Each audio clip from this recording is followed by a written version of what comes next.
همو نویره رو میگم داخل کاری مدنی سودا خرید ده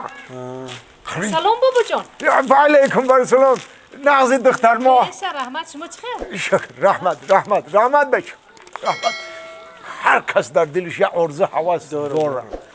ما السلام علیکم و علیکم برسلام بیا مهمان جان السلام علیکم نازی خوب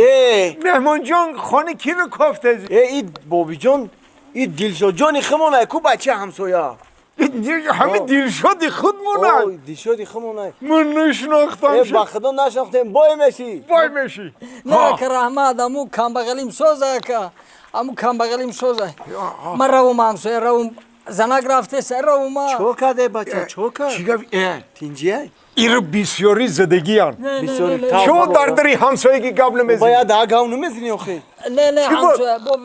بابی جان یگم کس بیشتری لط کدگی نیست همین یک کس هم قضات مکی ای همیشه یک طرق پرق بود بابی همیشه یک ترق و پرق شید وقت چغیر شد ما اول خیال کردم که چراغک زده سای با گفتم نه ممکن که ماه گرفته باشن همه ترق و پرق کرده سای ویداد کرده سای خب دری همسایگی دیت نمیایی در تق یا زنگ بزنی زنک همسایه زنک چی خیلی نغزه سوزه اونا گذاشت کو علمو ینگت پرولی تلفن میافت